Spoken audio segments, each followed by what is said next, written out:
The media have a real funny way of reporting on and describing the activities of young people that are on road or living a street life.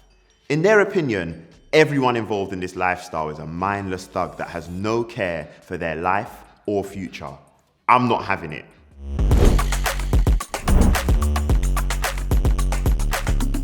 This set will explore how amidst all of the perceived benefit and appeal, a street life really isn't the better part of the deal.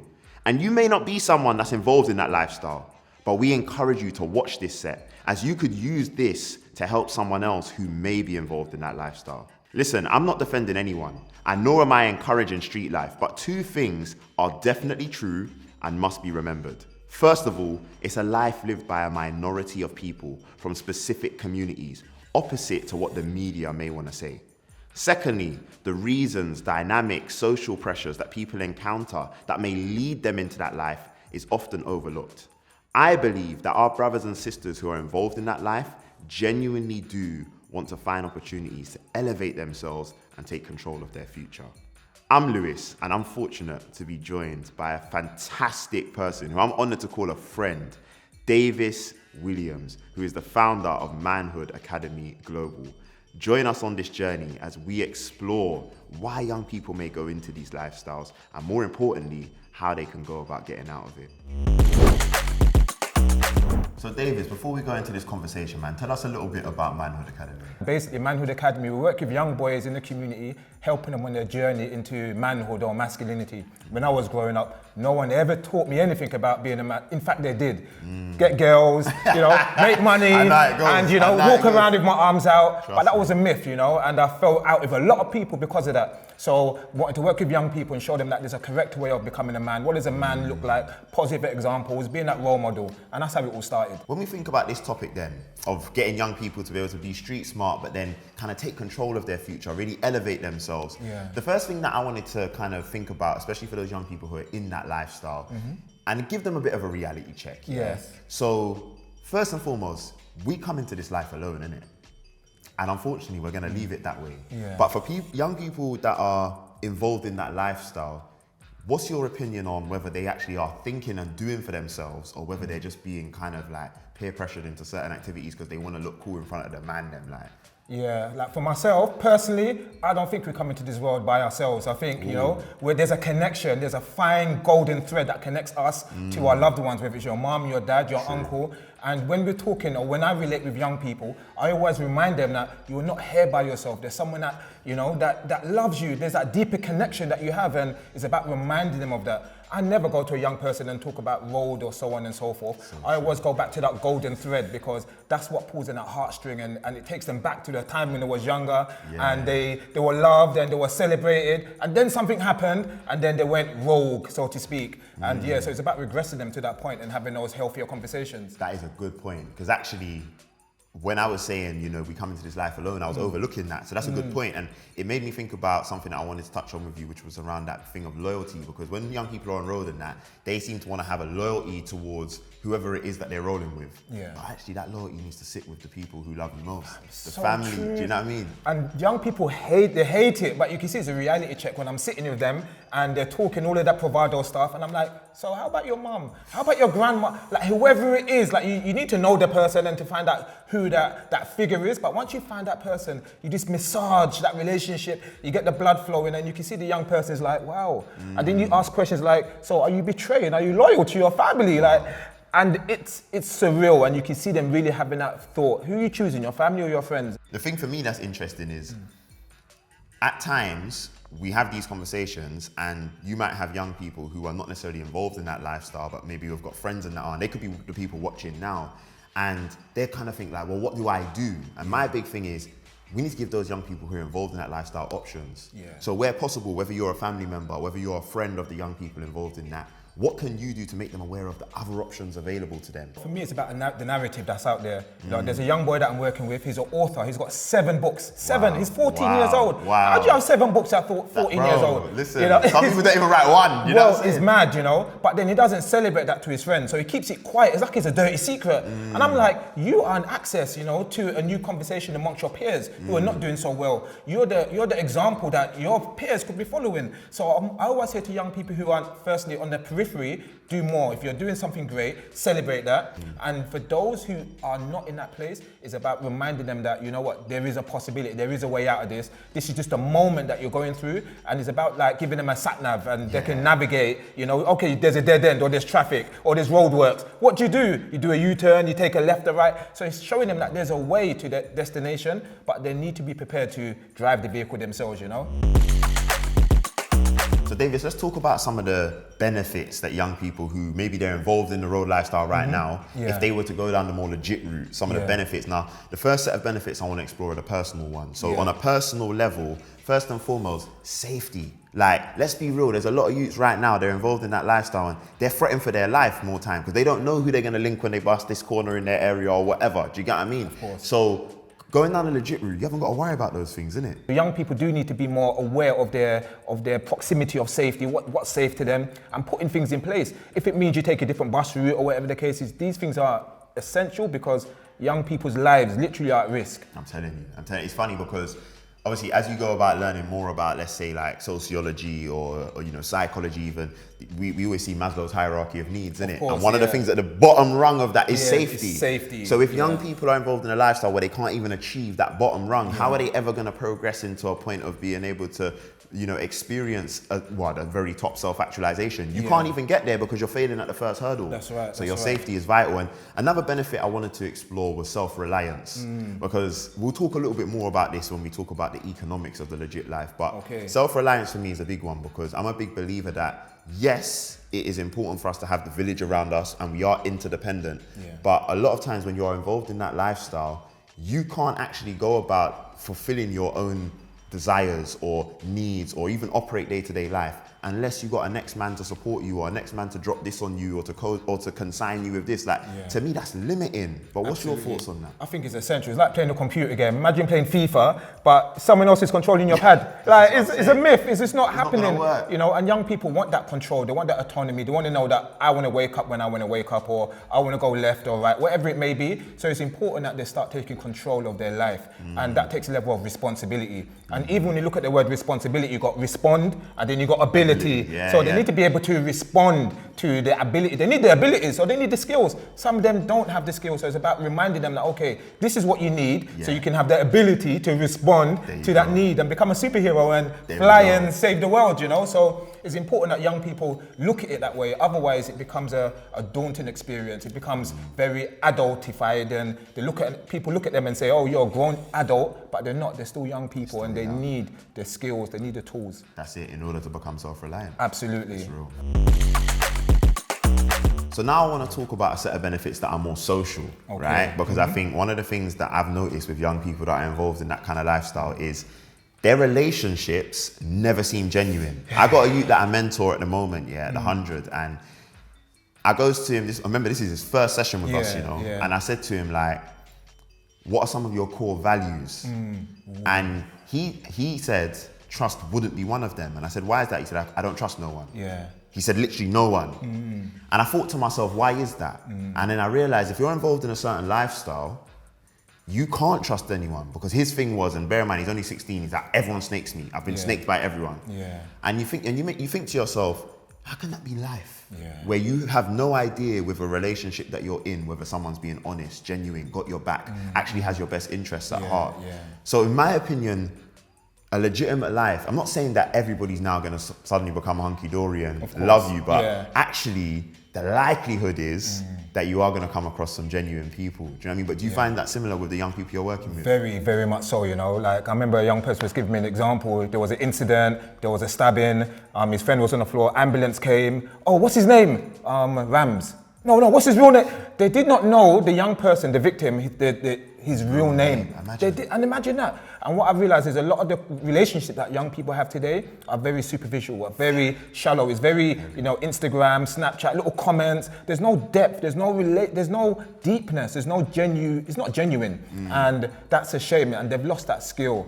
And as a consequence, there's no boundaries, and then that means everyone snakes everyone else because I don't really know you, I have no real connection, I have no real bond. That's it. And I look at it and I'm just like, wow, I would never do that to my friend. Never, ever, I can't even conceive the idea of me snaking my friends, but they do it rapidly because they don't have that relationship. They got experiences and, you know, stories to share, but there's no depth to it, you know? No depth. And I think that's what's interesting, because I've noticed that for a lot of them, there's almost like a fear that if they get too close to someone, that person could take advantage of them. Yeah. That person could blackmail them. That's not a life to live. Yeah. Like we are social beings, human beings. We're social beings. Do you know what I mean? And yeah, we're spiritual beings having a human experience, but we're social. So we're supposed to be able to connect with people on that level. So the final set of benefits I want to talk about, Davis, is the economic now. So this is the bit that young people always challenge me on. Yeah. They'll be like, nah, but Lewis, like, man can't be bothered to go and get a job in Tesco because man can make more money on road. And I go, okay, cool. It depends what lens you look at this through. Course. Because my opinion is this: if you start trapping on behalf of someone else, you are going to be the person that's making them grands on grand. Like, Potter Paper's got a bar where he says, I made about 85 bags on my pedals, working for our next man, getting paid shekels. Wow. Why do you want to be that person? Wow. Why are you the person that's out there all times of the night, all times of the day, any weather? Do you get what I'm saying? On your pedal bike, going there, doing this, doing that, making this person mad P, and you're getting hardly anything. Yeah. Like, man are going country, Davis, for a week. I've had youths that I mentor, they're going country for a week. Mum ain't seen them, worried about them. They're coming back with £100. They've barely slept that week, ain't showered, barely eaten. How is that your working conditions? And they're giving the washing to the mum to wash. You know, I'm just like, it's crazy. It's ridiculous. crazy. It's crazy. It's ridiculous. So to me, it's like, how do we get them to see that a legitimate lifestyle can produce economic benefit? Yeah, and for me, it's about critical thinking as well, you know, because a lot of the young people, I always use chess as the analogy. You can be the king on a chessboard. You can sit there, you don't even have to move, but you've got the pawns, you've got the knight. Everyone's doing your biddings, but you're sitting there. And with young people, it's about having that status, having that identity, knowing who you are on that chessboard. If you want to be a pawn, and I do say to young people, if you're going to be a pawn, then be a pawn. There's nothing that I can say. Someone's got to be the pawn, right? Someone's got to do it. If that's going to be you, own it. Say it with your chest. But don't you dare say to me that, yeah, you're going to be the king, but then you're doing something for someone else that you don't want to be doing, and then you're upsetting your mum and everything else. So again, it's about bringing it back to them. Who do you want to be? Like, design your life.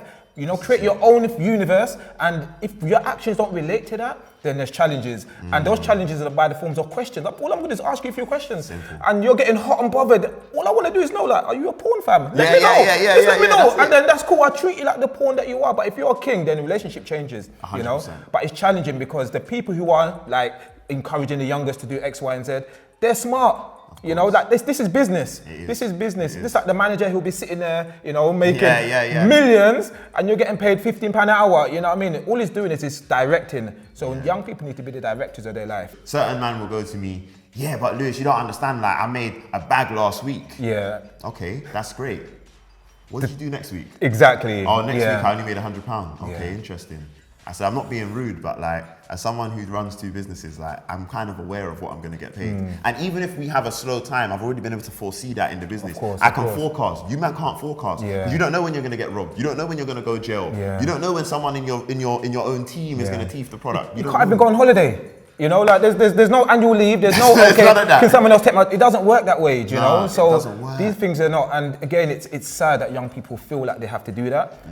But this is why when you asked the question originally, core values, what is your core value? If it's money, you know, or is it wealth? Because it's two different things. 100%. You know? Let's break it down. Break it down. Yeah. Break it down. Yeah. So obviously, like, money is just like paper. Money's not even real, innit? It's just like, you know, it's just digits on the screen. But then you got wealth. Then you got assets. You got, you know, things that you can hold on to and you can bargain with and use as leverage. You know. And young people's biggest asset, in my opinion, is their passion, is their dreams. And sometimes they sacrifice that. They sacrifice it just so they can build someone else's dreams based on a fallacy that, yeah, you can have this fast car, you can have the bikes, the gold chains, the grills, but you're not happy. You're not happy. You're not fulfilling your passion, what you was here to do.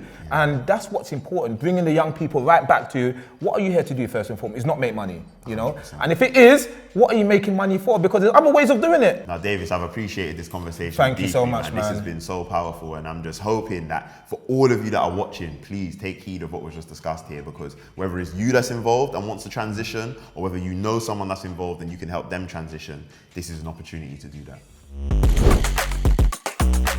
Yeah, Davis, do you know what? This was a powerful conversation, but for real. I feel like we need to get someone else involved, you know? Yeah, man. What do you think about Headie 1? Do you think you'll be able to add value to this conversation? That's a smart move, man. Let's see what we can do. Yeah, man. Cool. Listen, that conversation yesterday, Davis, I'm not going to lie to you, that was strong. Fire. And I'm grateful that we've got Headie here to be able to feed into the conversation as well, man. Big up. So as you know, bro, we were kind of exploring how we can help youths that might be doing the road thing at the moment think about the transition.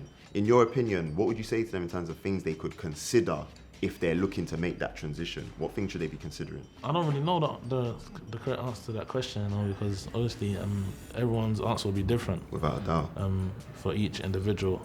But I just feel like nowadays there's loads of opportunities out there away from what people actually think is being legitimate. Because I'm assuming that a lot of people feel like being legitimate now just means like getting a job or like going to like working like a traditional job. But now we're in a new era where people are doing legitimate things and starting stuff like they're not even aware that they're starting.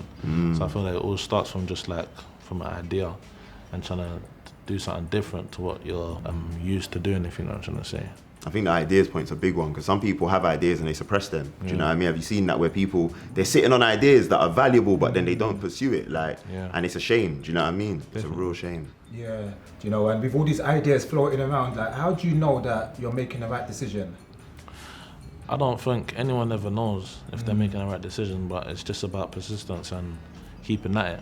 So I feel like that's why people should try and do stuff that they enjoy doing. Because when things feel like they're not really making sense, that's going to be a motivation to keep pushing rather than dropping it and moving on to something else. You know, things can't really flourish if they don't continue to be watered over a lengthy period of time. So yeah, that's a lot of problems people have. They have an idea or they have something that they start and they don't stay motivated to be able to stick to it and make it, and continue to make it grow, if you know what I'm saying. 100%, man. You got to sustain it. It's big. Much appreciated for that, bro.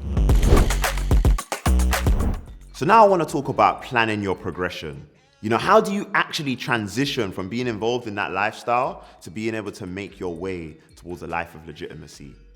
My first recommendation would be to identify a vocation, something that you're interested in or that you can get committed to, and start to prioritize that. Because the people you're around at the moment, when they start to see that you've got a new interest, something that's starting to take your focus, your time, your energy, you'll be surprised how many of them may start to respect that. My second recommendation would be find a friend or someone to help champion your exit. Someone who can actually let the other people that you're around at the moment know, now listen, like, allow them. Maybe they're into music or sports or business or whatever it may be now. Let that person be the one who can actually champion the fact that you're trying to take a different path to the rest of your social circle. And finally, fill your calendar. Change your routine. The fact of the matter is, people cannot influence what isn't available. If you're not available, if you're not there anymore, if you can't be around those people because you've got other commitments now, how can they have an influence on you? So those are my recommendations for how you plan your progression. Again, this set may not have spoken to your life and where you're at today, but we would like you to think that this is information that you can use to support friends, family, or peers that may need some support with elevating themselves and controlling their future. If this set spoke directly to your current situation and/or the situation that you're seeking to transition out of, then remember, you deserve to see what a life of positivity, prosperity, and freedom looks like for you. Having a mentor in life can help keep you focused and grounded.